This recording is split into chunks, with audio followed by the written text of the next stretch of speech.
discussing about Oracle Procurement Cloud, all modules. So let me start this PPT first. So we have Fusion. This is the product created by fusing various products. So Fusion came into existence, and procurement is one of the that uh, modules, or I should say different section. SCM, in SCM we have procurement, we have inventory, we have order management, but in procurement itself we have six sub modules. So we will be going through those modules. First is SSP, self-service procurement, from where we raise a requisition. Purchasing, where we create purchase orders, blanket agreements, CPAs. Then negotiation, where we complete our tendering process, sourcing process, negotiation, RFQ, auctions. Then supplier portal, where we respond to POs, where we create invoices, where we respond to RFQs, negotiations. Supplier qualification, this is one of the module where you qualify the supplier, either already registered supplier or newly onboarding suppliers. This works on questionnaires. Then procurement contract, this is one of the repository kind of module where we mention the terms and conditions. So we work on that procurement contract for those. To start in detail, I will directly jump into the instance. I have logged in with SCM IMPL. First, I have to check whether it is a employee user or it is my implementation user. So I will just go to Security Console. Security Console will be available if you have IT Security Manager role. So I'm going to the Security Console.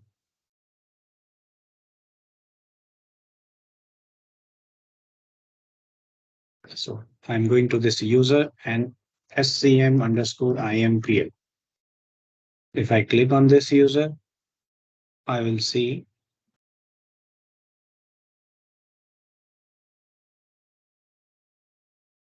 this employee has been generated associated with this, and it's US1 business unit. So I will be very easily, we will be able to create requisitions and purchase orders in US1 BU. I will see the rules which are assigned. We have various roles to perform various actions.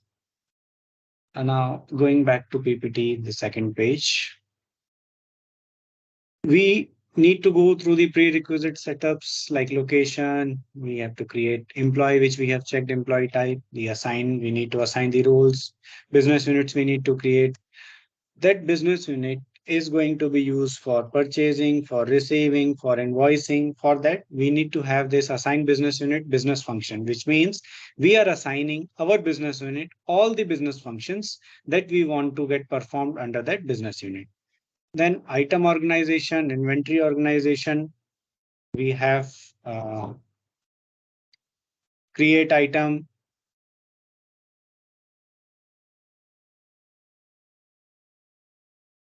unit of measure, configure requisition business function. To create any requisition, Oracle has given various setups to be configured, and one of them is configure requisition business function. In this, we have various options to change the functionality as per our requirement. Then catalog creation. We used to create catalog, then we create content zones. When you say catalog, catalog is the repository, or it's like a menu that you go in a restaurant and just see what all elements are available. So same thing, we create a catalog. Here we create local catalog, punch out catalog, or just information only catalog. Punch out is something uh, we would have heard. I have created a separate video for punch out. You can learn punch out there, but yeah, to for basics, it's a punch out is something going to some other third party website and bringing the item after checking out and bringing to your requisition. So why we use that? Suppose we are using punch out for Amazon and Flipkart.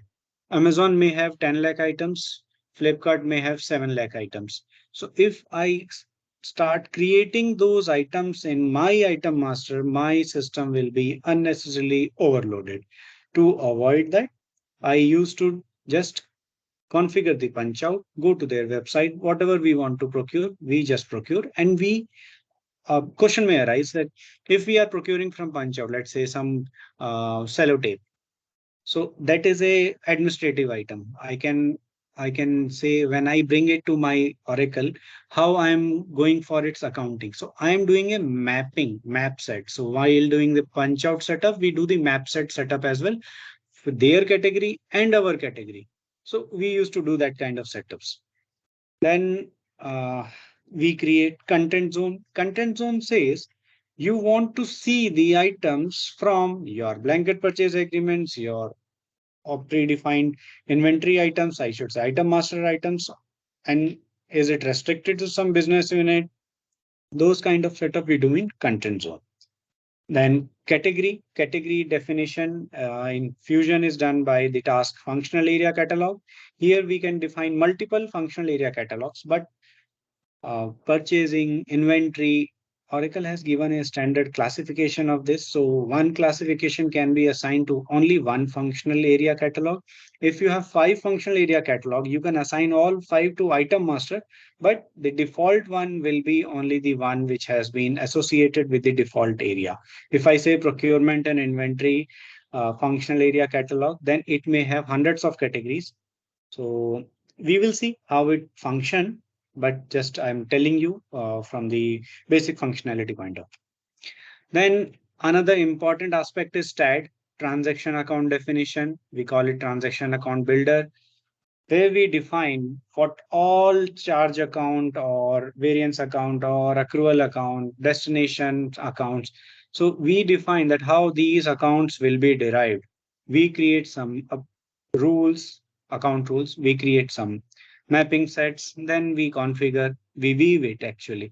So how we weave it, we will see in this upcoming sessions. Business unit set assignment. We have a concept of reference data set. So business unit set assignment is explaining that task. So I'm not going in detail on this. I've created a video on this reference data set. You can go through that as well. Then procurement document numbering. Yeah, any document that you create in procurement need to have a number, like requisition, it should have a number, purchase order, it should have a number, blanket purchase agreement, it has a number. Then again, supplier, it has a number. So we have documents and those documents need to have number and those number needs to be configured. So we have a task, procurement document numbering. For supply numbering, we have a separate task, but for rest of the procurement documents, we have this task. Under this task, we have all these numbering elements which can be configured. Then another important aspects come as approvals. So we need to configure approval. We will discuss in detail when we will configure a simple approval. Then profile options. These are the elements of some. If we say a profile option, I can give you one example with the profile option. In our system, if you want to stop the mails to suppliers, then we have a profile option. Another option is if you want to set when we say that this purchase order PDF is generated and it's going from our system and it's being received by supplier, what is the mail ID that supplier should see that it's coming from which mail ID? It is configured in that profile option. It's kind of placeholder, which either is used as a placeholder to pull the data or it is used to change the functionality of the system. That if this profile option is enabled, then this system behavior will be something else. If this profile option is not enabled or not set at this level, then behavior will be something different. Then enable offering and opt-in features. This is the first step when we go for any implementation. We will start with this. Then costing, when we have only when inventory is not implemented, we only go with the receipt accounting. Otherwise, we go with the entire costing setup. So I will again go back to our instance. And here, as I was saying, we will start with the offerings. So first step would be when you get a account. So you need to log in, you need to go to setup and maintenance.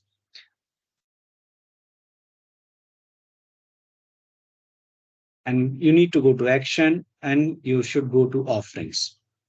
When you go to offerings, you will see all of these stuff is enabled in this instance. But to enable it, just like in procurement, if you want to enable, you need to click on this procurement offering You can see this word offering. So these are all offerings: financial offerings, procurement offering, marketing, order management, projects. So I have clicked on procurement. So when I click on procurement, I will see this opt-in feature, new features. This button comes up, and here you see status is enabled. So when you say opt-in feature, click on this button, opt-in feature.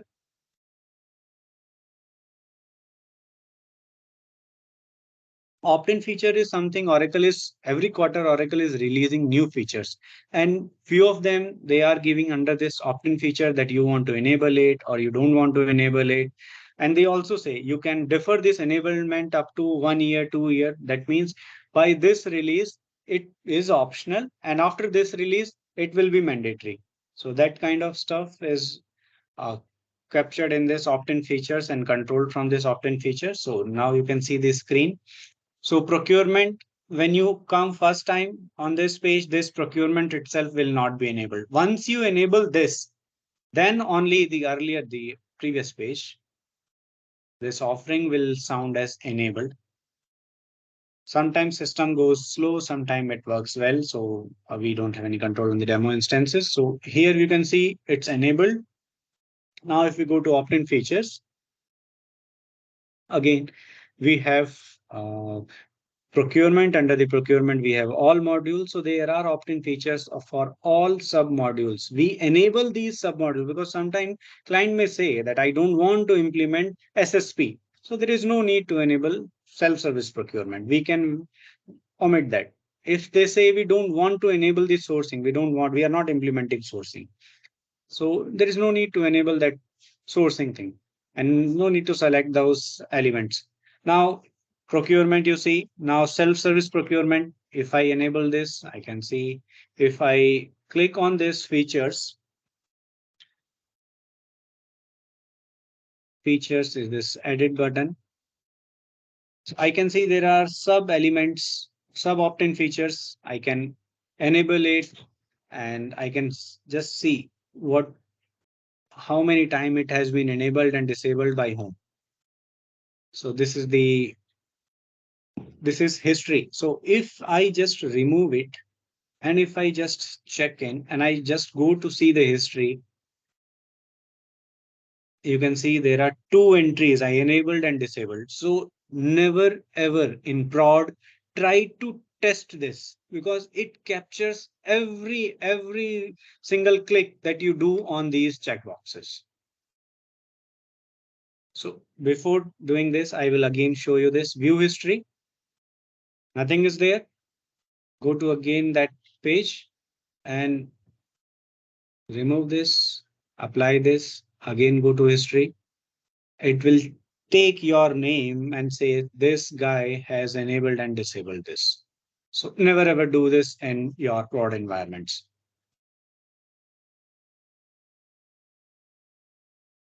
Going back. So as we have discussed, there are various elements. So I'm not going to create all, but I'm directly going to start the requisition. So I will be clicking on this home button once I will be on the next page. So self-service procurement is the first topic that we will be covering.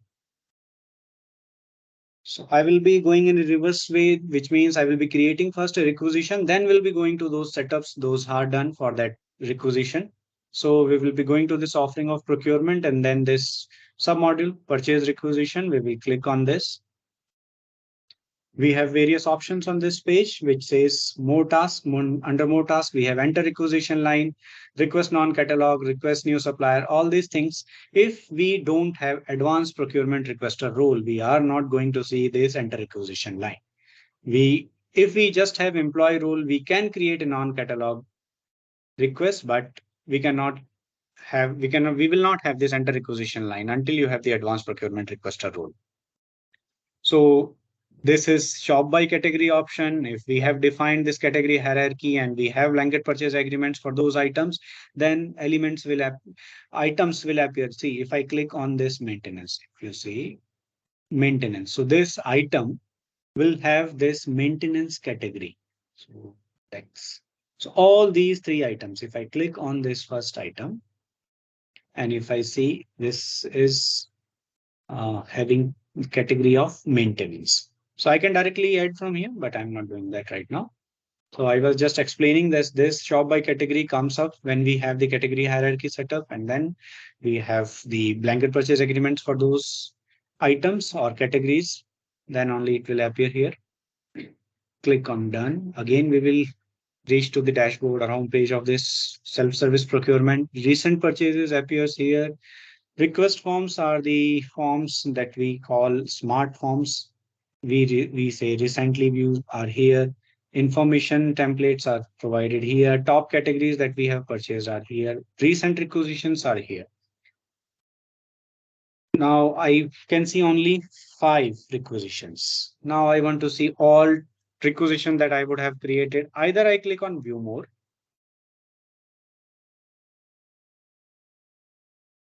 I will be redirected to this page, manage requisitions. Click done. Or I have a direct link which says manage requisitions. I click here to I will go to that manage requisitions. Now, without wasting any time, I go to more tasks, request non-catalog item. I'm creating one of the non-catalog requests. So we have seen that few of the elements were required.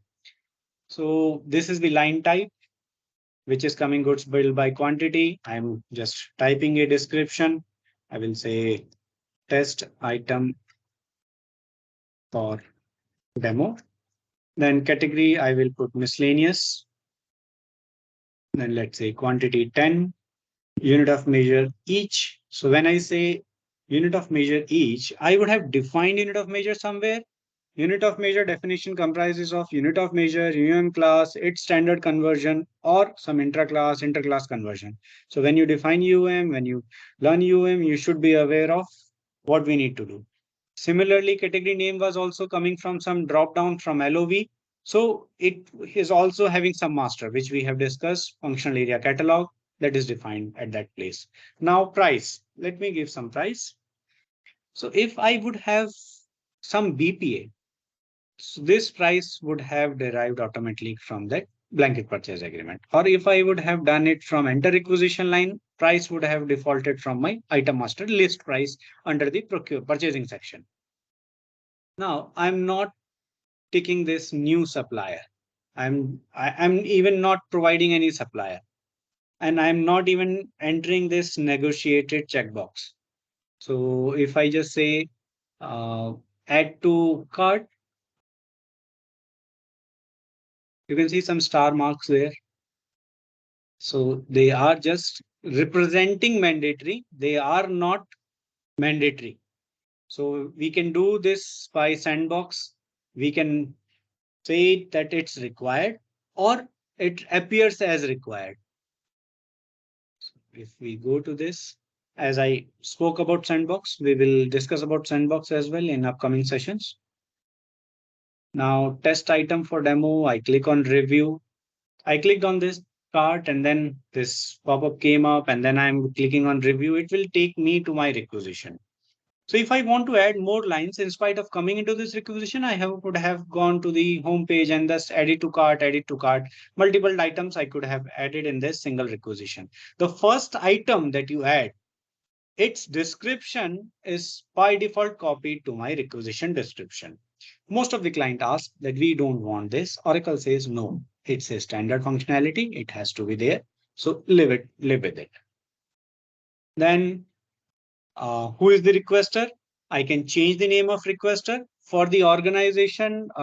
If they want to save the license, they don't want everyone to raise requisition. They don't want everyone to be prepared. They don't want to give license of the SQM to everyone. So what they do, they just give some authority, this creation authority to few of the team members, and they create employees, and these employee comes into this. So if I want to raise this for someone else, um, let's say this is one of the user, I want to raise this requisition for this requester, and I want it to deliver to my deliver to location Seattle.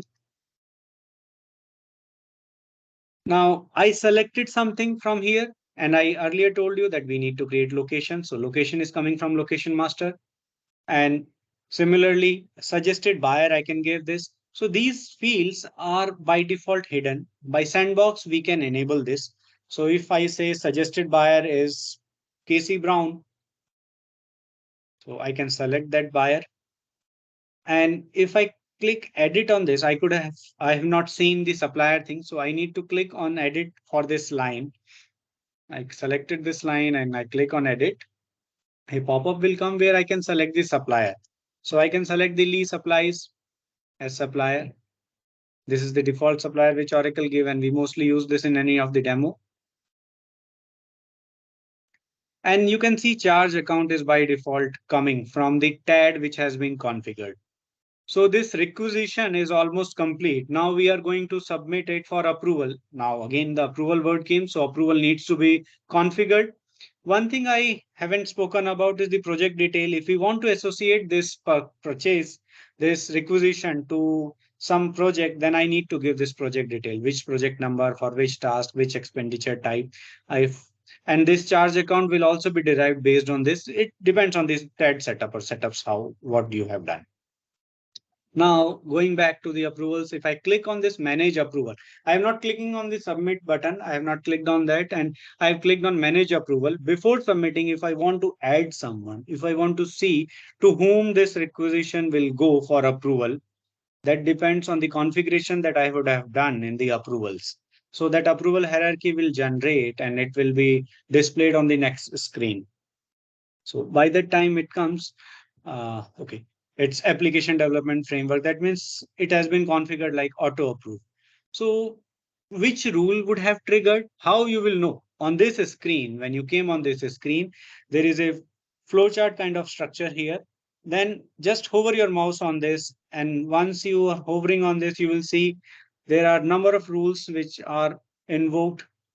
So this is the way to come to know which rule is being invoked under which. So if this one section, two, three, four, five, six different sections can be there and all could have been derived from different rules.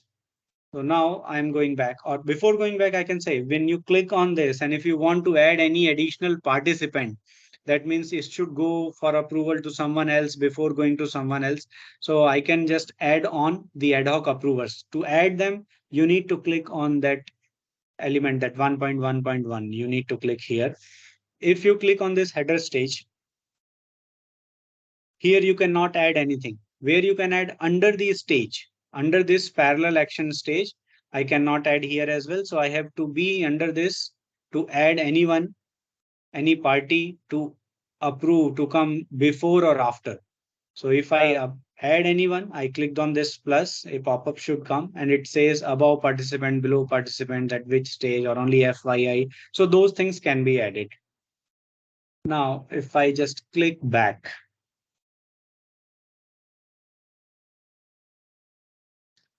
and I'm not submitting. Once it submits, it will go and get approved. I will just go and click on save and close. This was first type we worked upon, request non-catalog items. Now enter requisition line. It says it's a catalog item thing. So if I click on this enter requisition line, and if I type some item,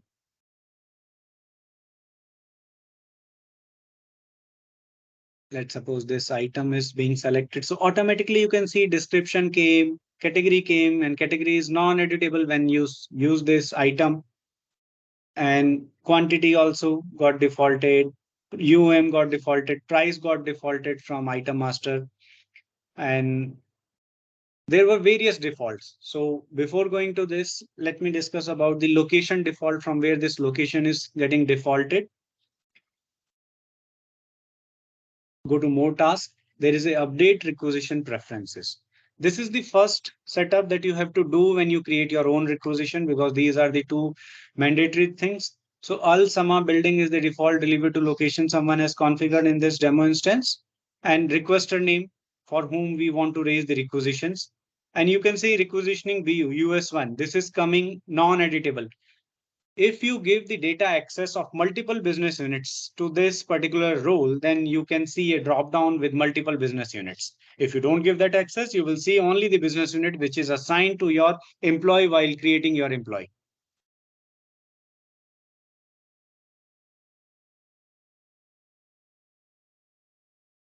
Going back, two more tasks and enter requisition line. I'm not entering anything. We can see Al Sama building is the default deliver to location and source is my supplier. This source supplier means I'm creating a purchase requisition. I can even create a internal requisition. So if I have given any item and if this item or this organization would have a setup of uh, internal requisition setup, we have multiple setups for IR. If those have been enabled, then this could be source could be a drop down and I could have selected the organization inventory as a source and then for the setup further elements could have been selected. Okay, going back to again homepage. I have copied the item and I can directly search it in this search bar. So this is again a catalog search. I'm searching this item. I'm not able to find. Let me go and see the configuration for my content zone. So from the requisition, we have successfully created requisition. If I submit it, it will get approved. So if I go and just see what are the elements I have approved, I can see these are the requisitions that I have approved. I should say I have not approved. I have approved requisitions. So if I just click on this, uh, let me try to click on this and see. Although it has been configured as auto approved, so I will see the history of this. It is approved, but I am not able to click here to see life cycle. Need to click on line life cycle. Then here scroll down. We can see this was the supplier. This is the buyer. This receipt also has been created. All details we can see here. And if I go and see view document history, we can see requisition was approved and then request submitted the purchase order. PO has been created. So these are the various steps, stages we can see for any of the requisition. So for requisition, that item is not visible. So let's just see one of the setup, what is missing, and then we will go for the questions if you have. So we are going to the catalog, again, procurement, and then we have this catalog. While going to the catalog, you go to this right side, the task pane, and under the task pane, you have the catalogs. So you can see there are catalog types, local punch out. So I am bothered about the local catalog this time. I'm searching. I can see US1 local catalog something. They have multiple content zone assigned. Going back to content zone.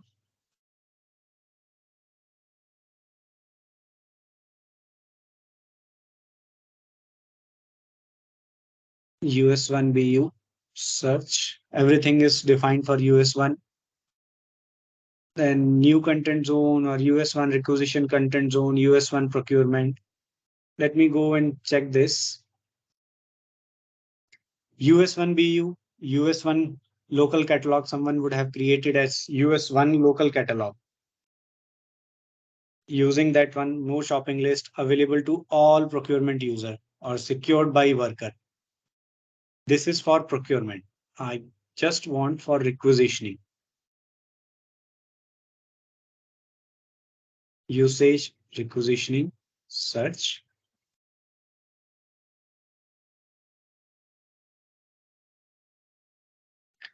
So US1 requisition content zone.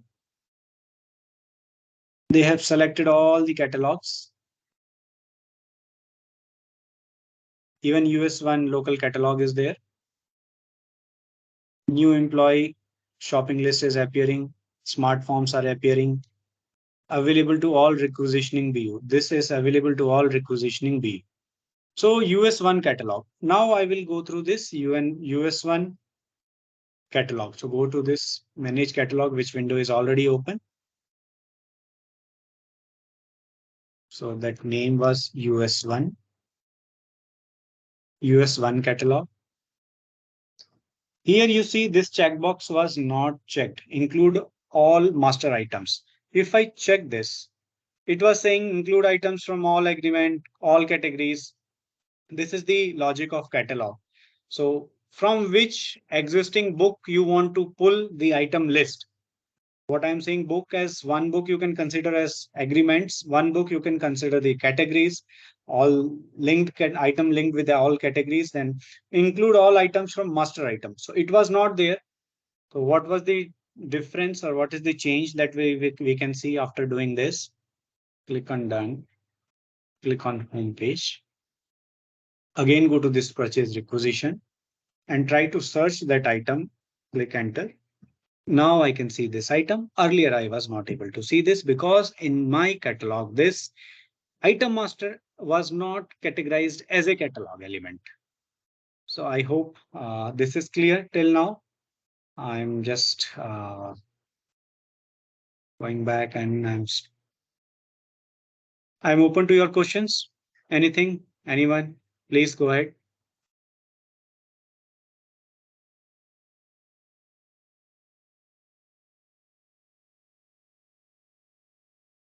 No question from my side. Okay. If no questions, we are good to go ahead.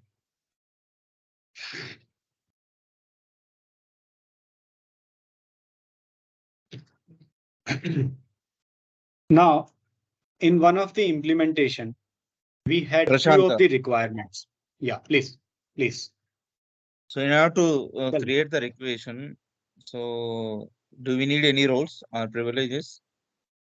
Yes, we need roles and privilege. If we have just this SSP thing, we need advanced procurement requester, preparer, and requester. These are the roles. So these are the basic details of the SSP that is required. So these are the basic setups for anything, for any of the module, submodule, whatever you want to access, you need to have role.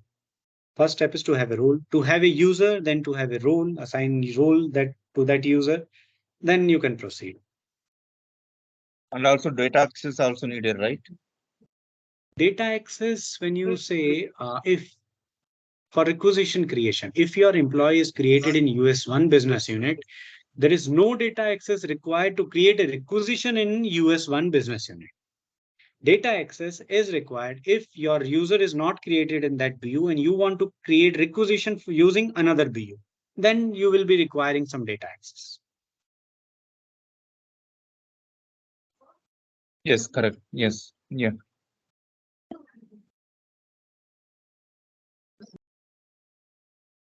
Shall we proceed? Yeah, please, Prashant. Anyone else?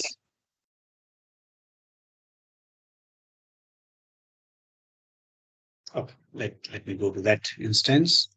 So I was telling you that in one of the implementation, we got a requirement for uh, shop by category. They wanted this hierarchy to be defined as per their requirement. So first step is how to do that. Example is like any electronic shop. If you want to have this is the electronic device or home appliances or those kind of hierarchy, how you can create. Same thing, go to catalog.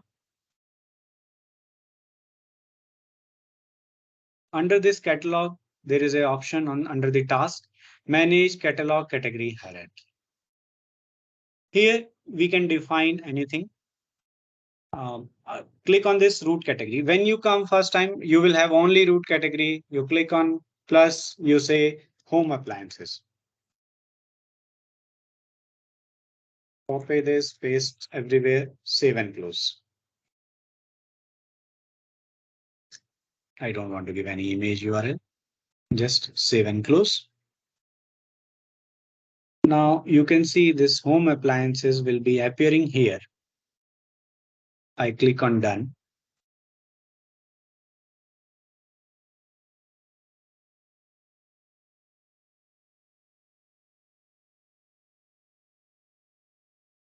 I click on home page, go to my requisition. I go here. but I'm not able to find that home appliances here. But I can find fitness component, electronics, all these I can find, but I'm not able to find my home appliances because I have not associated any category, and that category should have, see, if I click on this electronics, I have two items under this. If I click on this item, you can see this item is there. I can very well add to cart.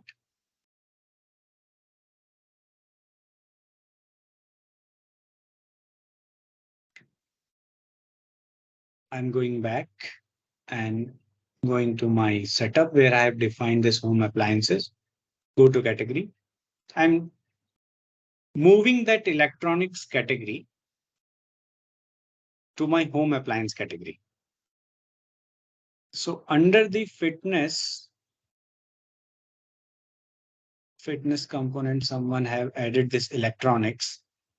So I want to move this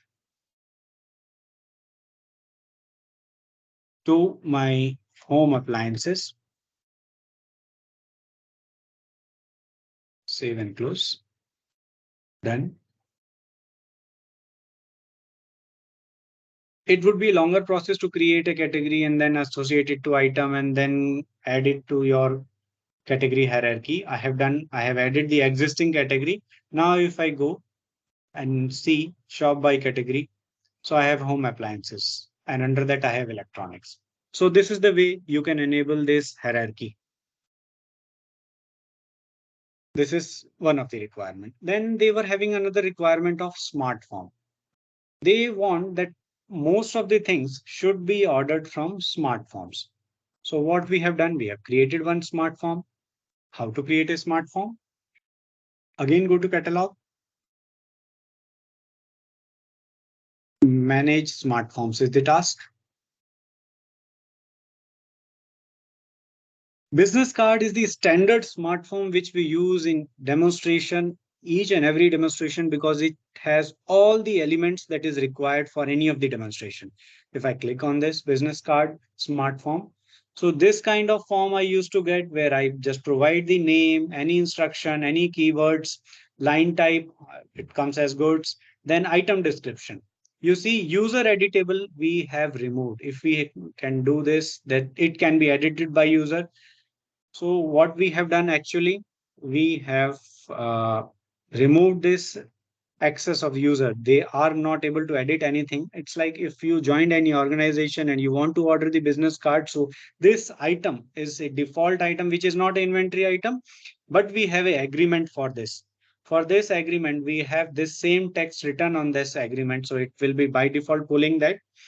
So we have just given this description here. We have given this category, which is also not editable, quantity, one box, unit of measure each, price, everything is there. And we have given this negotiated checkbox. This negotiated checkbox plays an important role. If it is negotiated, checkbox is checked, and you have given the supplier, then PO will be created automatically. Second option is if you have given any agreement for that particular requisition and the item matches to that agreement item, then also it is this PO will be automatically created. Now, if we see this, how it appears on the front end.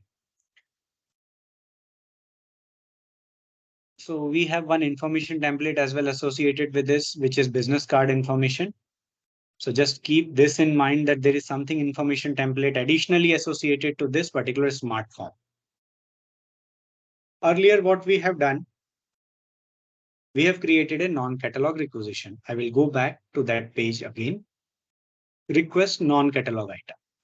You see, I can edit this description. I can create a category. I can provide a category name, quantity, everything is editable.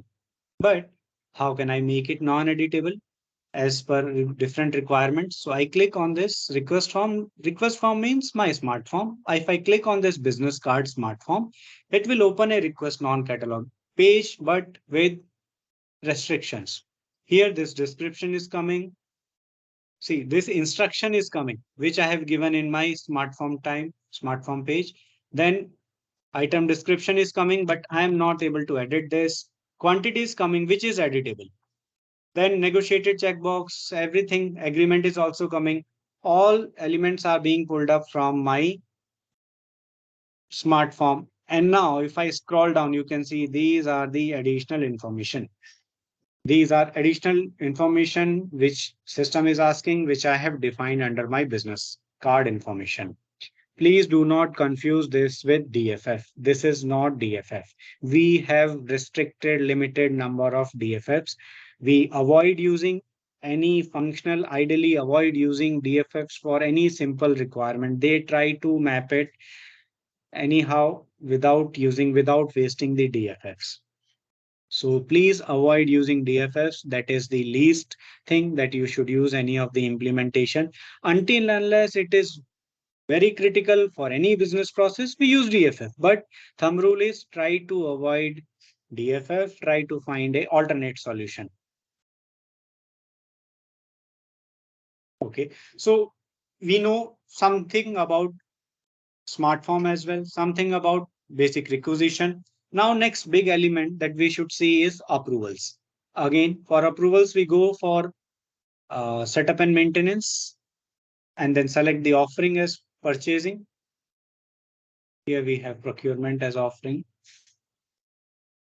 Select this offering. Under this offering, go for approval management. And we have requisition approval, purchasing approval. We have lot of approvals. We are only seeing only two. Why we are able to see two: required task, all task. If you filter this that show all tasks, then you will see all the various approvals that we generally configure in any of the implementation where procurement is involved. So if I say just required task, so it will again pull me this requisition approval and purchasing approval. So let me go to this requisition approval. In this requisition approval, we have various stages. Someone will ask you in any of the interview how many stages we have. Just start with we have a pre-approval, we have a header stage, and we have a post-approval stage. Three different stages. And under these stages, we have different routings, different stage for different routing. It is only FYI. This is for parallel, but consensus. This is parallel with first responder win, and this is serial stage. So we have three broader stage. Under every stage, we have different routing stage. And anyone ask if I want to add any stage, is it possible? From this screen, no. But from BPM rules, yes, it is possible. This is FSM, Functional Setup Manager. This is FSM configuration from FSM. Try to use FSM as much as possible. If you can fill in all requirements in FSM, the maintenance is quite easy. It will not be complex. But if you take your client to BPM, then forget about FSM approval. Every time you have to work on BPM. This form will not work. You will not be able to compile it, deploy it. You have to go to the BPM only every time. And it's quite complex. Let me tell you, it's quite complex. So again, parallel with consensus. If I define anything, any rule here, and that rule, if I have 10 approvers, all 10 of them will receive the notification of approval in single go, but it will not be approved until all 10 are approving. It can be any sequence, any person can approve anytime, but that requisition will be considered fully approved only once this 10 approvers has approved that. If I have configured that rule and I have not enabled this stage, so you can see one of the stage is enabled, because of which we were having this approval.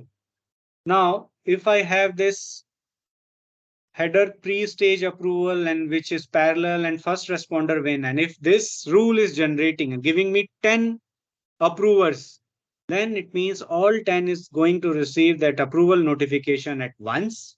But another point is, if any one of them approves, your requisition will be approved. And the third classification is serial. Under this type of approval, if the approval is generating 10 approvers or any hierarchy or any kind of thing, then this will be done serial, sequentially. First approver, then second, then fourth, then. So if I have 10 approvers, then it will go one by one to everyone. So this is the Prashant, different classification. Yes, please tell me. hi Prashant, this is Najib here. Prashant, I just want to know how these approvals are different from the BPM.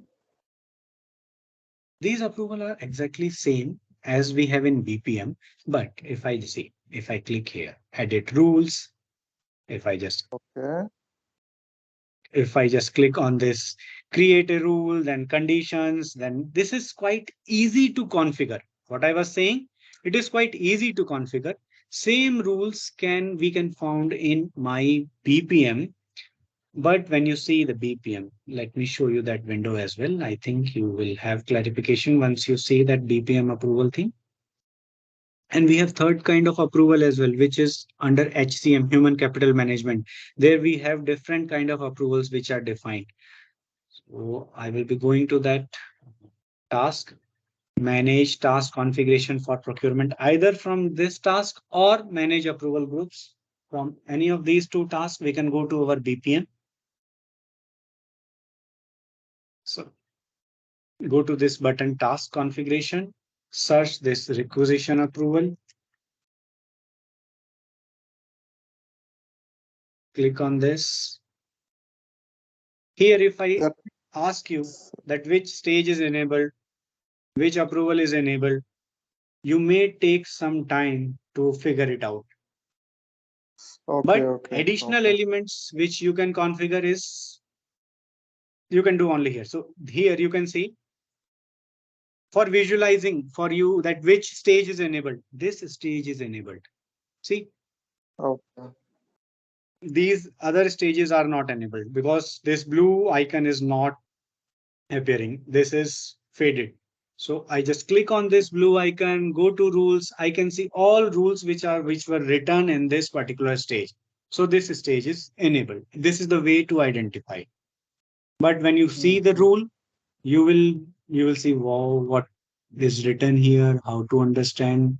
It says requisition dimension request business BUID, requisition BUID.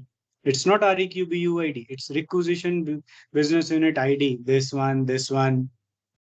So this is quite difficult to operate, but yeah, earlier we used to do this only. Now we have FSM option, we can do there. When we compile, these rules appear here, like Okay, okay, requisition amount 002. If I just copy this rule, you see user Kelvin Roth, which group rule name is this one, new big more than big decimal 10,000. This kind of condition is written. It's quite difficult to understand. But if I go here and if I go to manage requisition approval, and if I go to this particular stage, I click on edit, and this is filter. I can search this one, this particular rule, which I copied from there. So you see, just it's written amount greater than 1,000, big decimal and all. That is just threatening you what is written in this complex way. Now you can see amount greater than zero. Who is the worker for to approve it? Single approver worker. If I go and see same thing here, it's something you will get confused easily. So that's why I was saying this okay, is quite easy way to configure. I hope I was able to clarify your okay. doubt. Yes, yes, that's yeah, good explanation. Thanks, bro. Okay. Yes, Prashant. Can we change the notification also here? Notification Notification, which section is notification? so yeah, that email notification. Usually in the BPM work list, we under notification is there, no? Notifications left side. No, that's why I was saying few extra elements that we can configure, we can do only on BPM, which is not going to impact your FSM. Like you need to enable the reminder, you need to give this For access example, I part want to as well, change which the notification hmm, subject. That we cannot. It is not possible. Huh? it's not possible in your FSM. It cannot be done. When you say notification subject you want to change, that is Yeah. possible via BI publisher. You go and search that notification, there is a report, there is a template, change it, you will be able to do that. Okay, got it. Yes. it's for everyone. It was a really good question. Client usually asks this notification, I need to change content, I need to change subject. So these things are controlled by BI publisher. Every notification have some BI report. If this question has arrived, let me go to that page as well. Go to reports and analytics.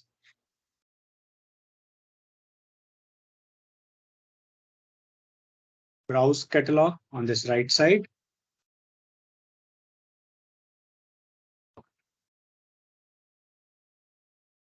In your shared folder,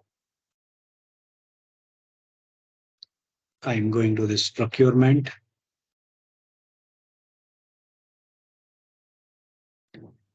Under this procurement, I can go to this purchasing, let's say purchasing. So it is work confirmation notification, one of the example. Supplier profile change, if I go to suppliers. So client usually asks this thing. External supplier registration of via email, they need to change it. If it is in standard, if it is in shared folder and it is non-custom thing, you cannot change. First, you need to copy this to your custom folder, then you need to edit it. So if I do this, if I just click here, edit, I will be able to go to that screen, but I will not be able to save it. It will give me error of that. You do this in your custom folder, copy this report and go to your custom folder and then link it to your data model. So that way, like this data model is appearing, it will appear in customer folder as well. Search it and again select it. And this is the template. If I click on edit, it will get downloaded. I can very well add new template, upload it. So this is the RTF template which will appear.